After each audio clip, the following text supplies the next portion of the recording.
Hi, എൻ്റെ പേര് ഫ്ലമി, പാലക്കാടാണ് സ്വദേശം. ഞാനൊരു പ്രൊഡക്റ്റിൻ്റെ റിസൾട്ട് പറയാൻ വേണ്ടിയിട്ടാണ് ഈ ഒരു വീഡിയോയിൽ വരുന്നത്.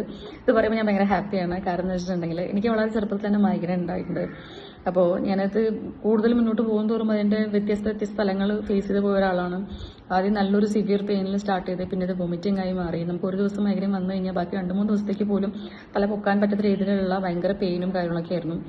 ഞാനൊരു IT എംപ്ലോയി ആയിരുന്നു. അപ്പോൾ എനിക്ക് ഏറ്റവും കൂടുതൽ അധികം യൂസ് ചെയ്യേണ്ടത് നമ്മളെ കമ്പ്യൂട്ടറാണ്. അപ്പോൾ എനിക്ക് അതിലേക്ക് നോക്കാനും കാര്യങ്ങളൊക്കെ എനിക്ക് ഒരുപാട് വർക്ക് ലൈഫിനേക്ക് ഇതിനെ ബാധിച്ചിട്ടുണ്ട്, സ്റ്റഡീസിനാണെങ്കിൽ ബാധിച്ചിട്ടുണ്ട്. അപ്പോൾ ഒരുപാട് പെയിൻ കില്ലേഴ്സ് ഞാൻ കഴിച്ചിട്ടുണ്ട്. കാരണം ഒരുപാട് ഡോക്ടേഴ്സിനെ കൺസൾട്ട് ചെയ്തു, ഡിഫറെൻറ്റ് മെത്തേഡ്സ് ഞാൻ ട്രൈ ചെയ്തു. പക്ഷെ അതിനൊന്നും മാറ്റം ഉണ്ടായിരുന്നില്ല. അപ്പോൾ റീസെൻ്റ്ലി എൻ്റെ ഫ്രണ്ട് എനിക്ക് ഐപ്പൾസ് സജസ്റ്റ് ചെയ്ത് തന്നത്. അപ്പോൾ ഐപ്പൾസ് ഞാൻ ഒരു എക്സ്പെരിമെൻ്റൽ രീതിയിലാണ് ഞാൻ അതിന് ട്രൈ ചെയ്യുന്നത്. കാരണം ഒരുപാട് കാര്യങ്ങൾ ട്രൈ ചെയ്ത് നോക്കി, ഇനിയിപ്പോൾ ഇതും കൂടെ ട്രൈ ചെയ്ത് നോക്കാന്നുള്ളൊരു കൺസിഡറേഷനോടെ അങ്ങനെ ഞാനത് ട്രൈ ചെയ്തു. എനിക്കൊരു ഫസ്റ്റ് 2 ബോട്ടിൽ കഴിച്ചപ്പോൾ തന്നെ നല്ല വ്യത്യാസം ഉണ്ടായിരുന്നു. കാരണം വെച്ചിട്ടുണ്ടെങ്കിൽ നമുക്ക് വീക്ക്ലി ട്വൈസും ത്രൈസും ഒക്കെ ഇത് ചിലപ്പോൾ റിപ്പീറ്റ്ലി വരാറുണ്ട്. ആ ഒരു ഫ്രീക്വൻസിയാണ് ആദ്യം കുറഞ്ഞത്. അതിനുശേഷം ഞാൻ അടുത്ത ബോട്ടിലും കൂടി ഞാൻ ട്രസ്റ്റ് ചെയ്ത് യൂസ് ചെയ്യാൻ തുടങ്ങി. ഒരു 4 ബോട്ടിൽ യൂസ് ചെയ്തപ്പോൾ തന്നെ എനിക്ക് നല്ല മാറ്റം ഉണ്ടായിട്ടുണ്ട്. ഇപ്പോൾ സത്യം പറഞ്ഞു കഴിഞ്ഞാൽ എനിക്ക് അങ്ങനെ ഒരു പെയിൻ ഇല്ല എന്ന് വേണമെങ്കിൽ പറയാം. കാരണം തീരെ ഞാനിപ്പോൾ എനിക്ക് വളരെ ഫ്രീക്വൻ്റ് ആയിട്ട് മൈഗ്രൈൻ വരാറില്ല.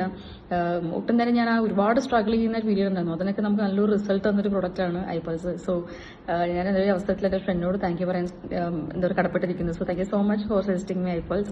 കാരണം അതില്ലായിരുന്നെങ്കിൽ ഒരു പക്ഷെ നമുക്ക് ഇന്ന് എനിക്ക് വീണ്ടും കുറേ കാര്യങ്ങൾ ട്രൈ ചെയ്യേണ്ടി വന്നേനെ. കാരണം ഫ്രീക്വൻ്റ്ലി നമ്മൾ